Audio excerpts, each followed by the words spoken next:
watching NRATV with Bill Whittle.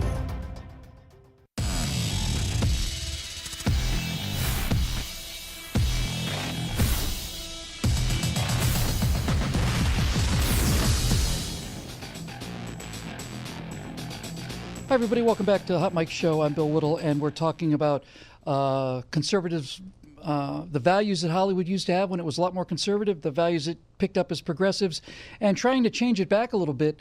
We've been talking to two filmmakers who are trying to get the Black Tide Rising series of books by John Ringo made, Mike Lermon and Richard Rosenthal.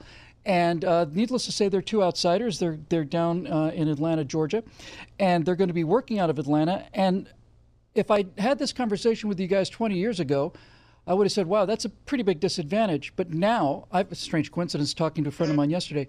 More Hollywood films are made in Atlanta than are made in Hollywood. You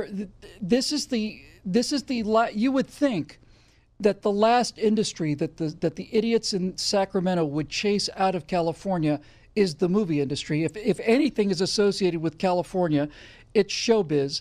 But because the taxes are so high here, and because the regulations, and because the fees, and because of the unions, and all of this other stuff, you can triple your money, quadruple it by shooting someplace else, like in Georgia. And in many cases, Georgia and I think New Mexico, other states, are offering pretty amazing tax incentives. So basically, you get half of your money back, or that's not that much. 20%, 30% of your budget comes back just because you're shooting in Georgia. So guys, you seem to be in the right place at the right time. Do you find there's enough of a talent pool in Atlanta for you to be able to do this kind of work the way you want to get it done? You know, at the level that we operate at, from a crew point of view, I would say the answer to that is yes. From the on-screen talent point of view, we certainly have a lot of actors that you've become accustomed to seeing in B-rolls, as they call them, on TV and in film. We would still need to have some of the folks imported, if you will, in from either Los Angeles and New York to help out. The industry here in Georgia has been growing by leaps and bounds over the last 15 years. It was just announced a few days ago that we are probably now the fourth largest industry by revenue generated for the state of Georgia. And as you pointed out, every time you see that peach at the end of a film or at the end of a TV show, that does represent a tax incentive for those people to have done their project, or as much of it as they could, in the state of Georgia. So we certainly have the resources here to do that. The other thing that we find that's interesting that we see people talking about is, as you said, the folks in Los Angeles and New York, they really do like coming here. It's not about just the money. We have the locations they can shoot on from the north end of the state all the way down to the south end of the state where we have the ocean.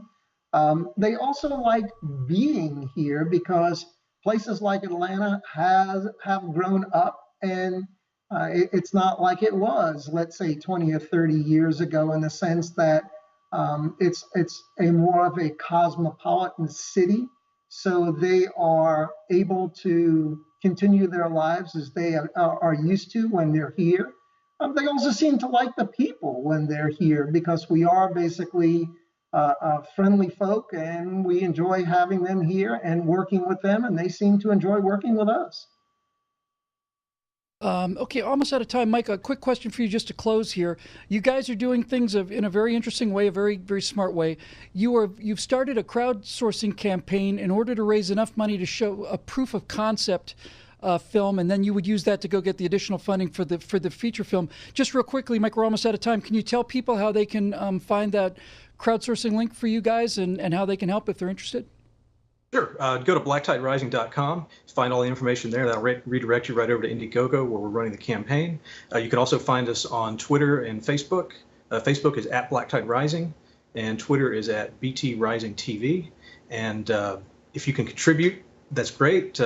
If you can't, then if you can share and just get the word out, we appreciate all of it. blacktiderising.com. Ladies and gentlemen, if you can give these guys a hand, certainly worth it.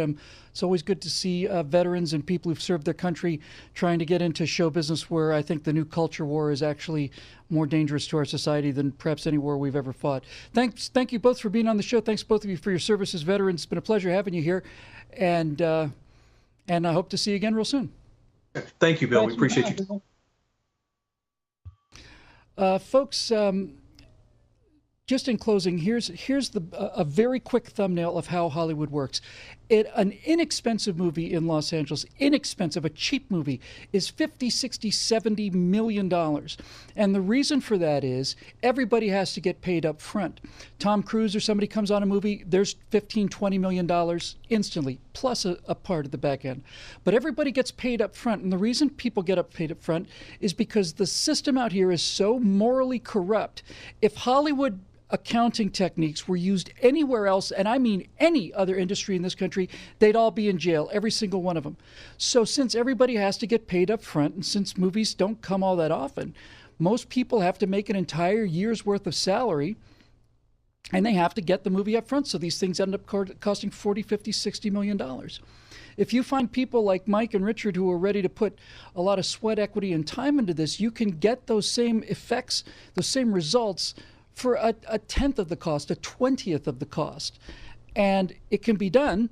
It just can't be done here. We're in an age now where big movie stars like Tom Cruise don't have the power that they used to. The Mummy just opened, was really pretty poor performance for a Tom Cruise movie. So I think these guys are in the right place at the right time.